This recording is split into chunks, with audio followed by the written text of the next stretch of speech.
to do something different with the art.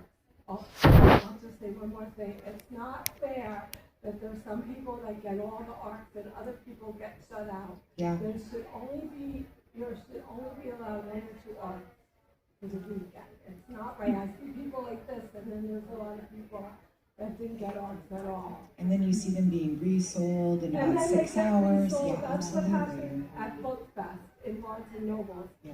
Same thing. Like, I wanted a specific book and I couldn't get it.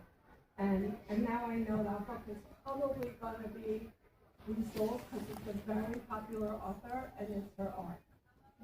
What's an art? Yeah, I don't know. Advanced reader copy. Oh. Also sometimes we called didn't a know. galley. Sorry. Yeah. To answer your question, yes, we will be sending out a survey. Keep an eye on your email. We put those together to capture everything that went great, everything that didn't go so great, and everything in between. What you want to see more of, less of. So definitely fill those out. We scour over them and pore over them, and that is what we use to create our strategy document for the next event. So that we take them very seriously. So thank you for bringing that up, and you'll get that in about a week. Yeah, I know. Like I said, you should do a focus group so that you can bounce off ideas. I love that idea.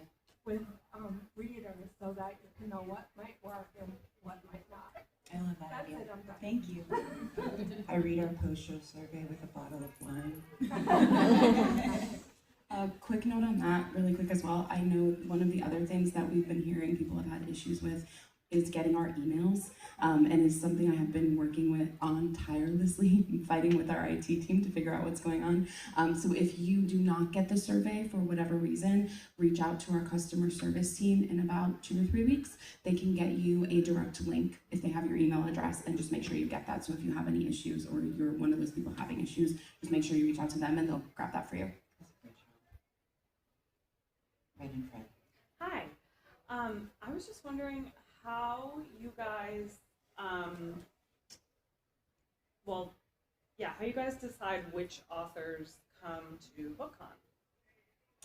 I know it's like a loaded question, but Yeah, no, it's a great one though. I'm going to toss it over to Len. Hi. Honestly, it starts with, initially kind of starts with our staff, that we get most everybody who's here on the stage, as well as Erin Toma, Georgia Deeker, Gabby Abate, and it's really who is the readership. They would all be attending the show if we weren't working the show, and we start spitballing authors and who would be interested. We put a call out to publishers and say, who would you like to send as well? We're looking at what books are coming out in a particular season that maybe there's somebody who has an advanced reader's copy now, or a book has just come out. So would they be a good fit? And then we really look at the demographics of our audience. And as I think Christina said, it was 93% women, mostly millennial Gen Z. And what is that audience reading? We get some of those surveys from our other shows. Oh, awesome. Welcome back. Welcome back. But when Kelly registered for the both of us, and I got emails, I got everything. Now Kelly can only register for herself and not me at the same time. We had talked about reservations. Reservations. Right, to reserve. To come here, not to, Like not to see the authors, but to actually buy tickets to attend the book, which we bought months ago. I don't think I quite understand the question. So you're saying, so you bought both tickets, you're saying, and you got the emails? No. So in 2019, Yes. Kelly brought both of our tickets. She could get 2 of Got them. it, okay. But in 2026, she could only do it for herself. You're talking about, I think, for registering for authors. No, I'm talking about coming to BookCon. For buying the tickets?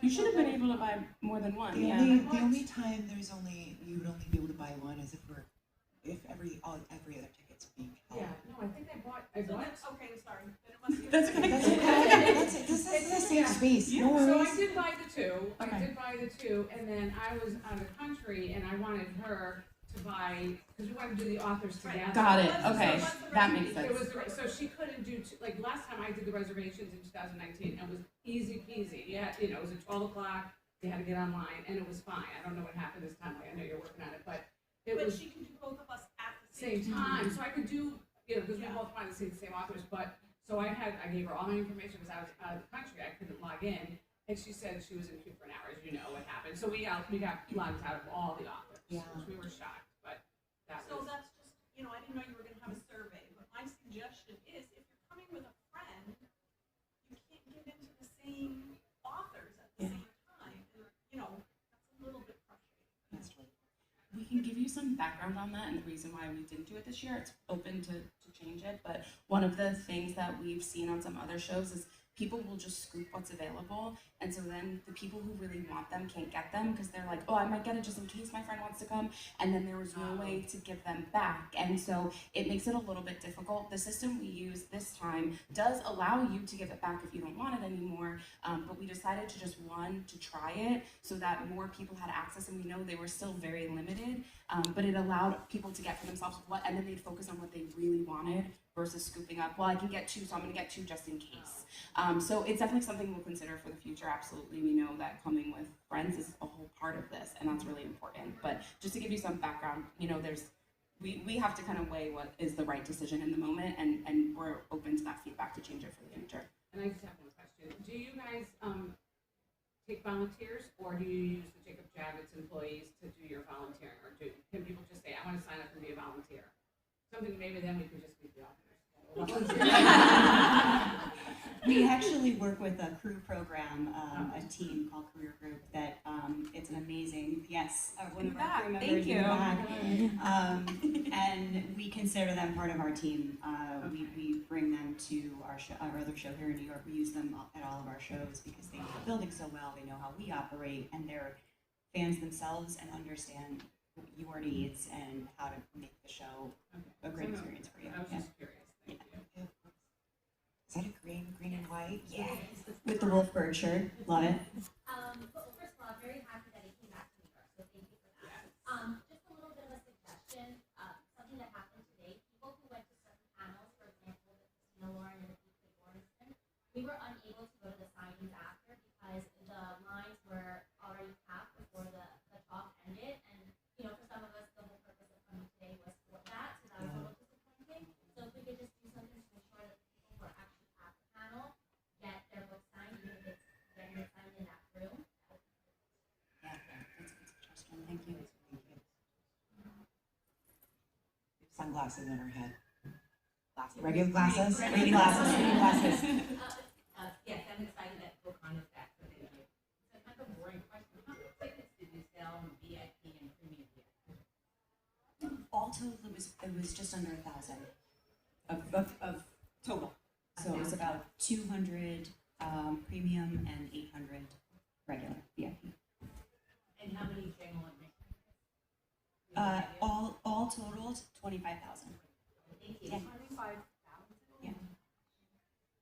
Okay. Not per day. Not per day. Yeah, 13,000 per day. Right. Hi. It's been so great to see how many indie bookstores are represented here. And I know most of the stores that I saw are from New York. There were some from outside New York. I was just wondering how you guys decide which stores to bring in, and if there's anything that helps certain stores stand out when you're kind of looking through that pool of applicants. So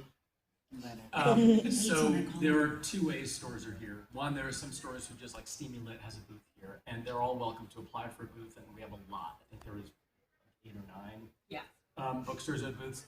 For the bookstores at the front of the signing hall who were really managing the books for the signings, we needed stores that we knew had big signing and big conference experience, because they will tell you they did a week's worth of sales yesterday, pretty much. They're that busy that we had to know. So we knew Greenlight did, we know Robotis did, and we work with B&M Union Square already at New York Comic Con. So they were sort of hand selected, those 3 stores, but all the other stores are folks who elected to exhibit here and set up their own booth signings. I come from an independent bookstore background, so I was thrilled to see it. Yeah.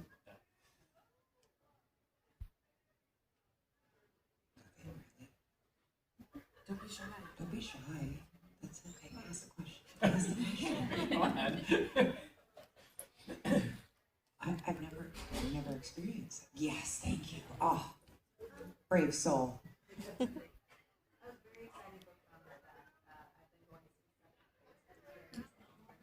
That's awesome.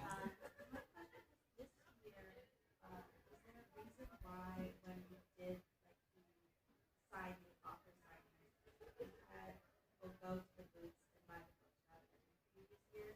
When we went down the line for an author, there was a stack of their books there and we buy them there. Because that was too slow. The purchasing at the table was too slow of a process, and then making it has to operate off of Wi-Fi at that point because we can't do a drop at every table, and so the Wi-Fi crapped out and went really slow.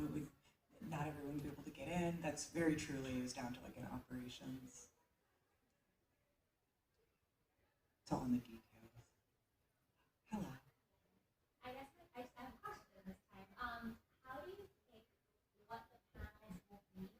Because this year I feel like there was a lot of fantasy and not really much other genres. So I'm just curious how that gets decided. Yeah, so it's a great question. We are really striving, and I don't know if we've fully hit it at this one, to be a wide diversity of books. We had a horror panel, we had science fiction, I think we had a couple of nonfiction things, we had a lot of workshops, but it was very heavily romance, fantasy. That's what we were seeing fans telling us they want, and that's who the publishers were putting forward as authors. It is our hope, desire, intent to really broaden this as a show focused on women and underrepresented groups, but within that, broadly book. Like, that's really the intent. Does that make sense?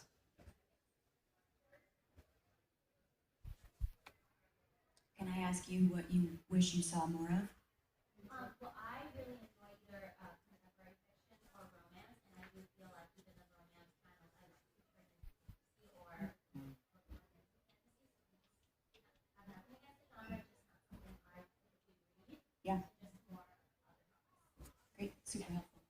The other big ones are dark romance and for next year and mafia. They're the up and coming ones. Like mafia romance? Mafia romance and dark romance. Thank you. And also Y2, where it's three men and one woman. That's becoming very popular. And on my Kindle, especially mafia, like Rita Ken. There's so many, so you should look into that. Yes, we will. All right, so who should go on? Question first.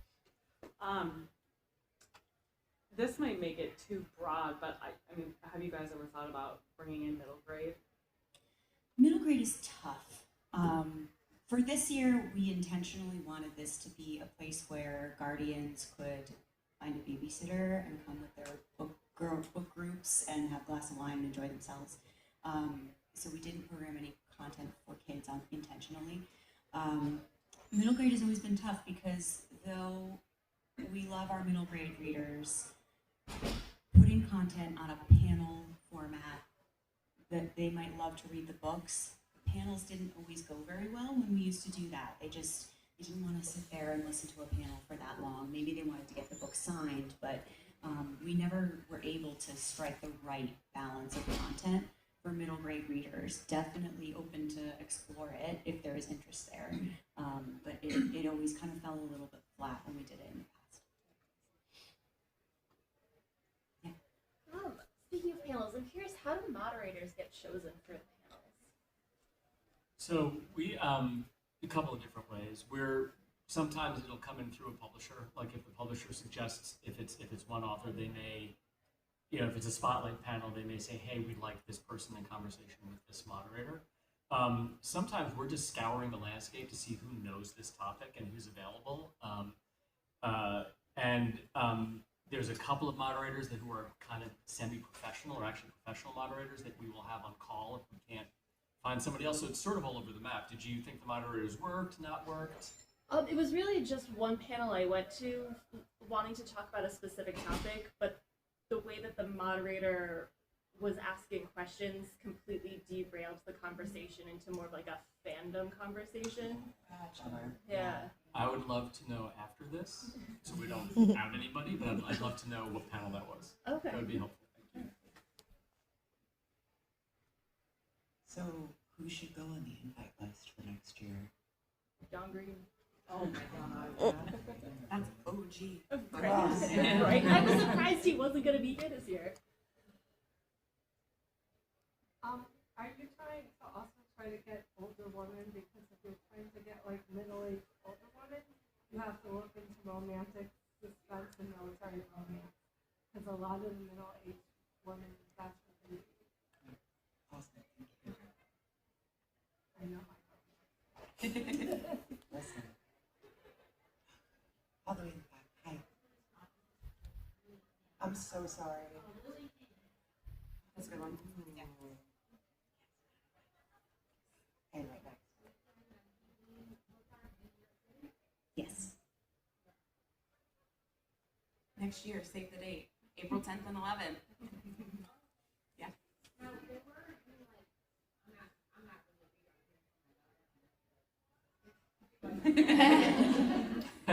Good job, Mom. Yeah. Good job, Mom. So that would be nice if there was an assistant cost too, but. Comes with a shirt that says, "I'm just here to carry the books." Yeah. But I was wondering, if something that we have in here, at Superstar, now I'm not going to say Superstar, because I know people that read, they think that those are Superstars, but for me, that I'm not really an avid reader, but like you had like Coffee Brothers here, you had Romano, you had John Cena one year, but I was wondering, like, are you planning on trying to incorporate that next year? I intentionally wanted to keep the authors as the stars of this show. I wanted to devote the resources, time, energy, space to really make them shine. And I think that will remain the focus moving forward, where it makes sense, because I love page to screen and page to stage adaptations, especially when, you know, an author and a director and cast get to have a conversation about how to tell a story in a couple of different ways. So where it makes sense, when there is a film or a TV series where we can bring out the cast of that, we'll do that, but thoughtfully and intentionally. I don't want to take the star shine away from our real stars, the authors.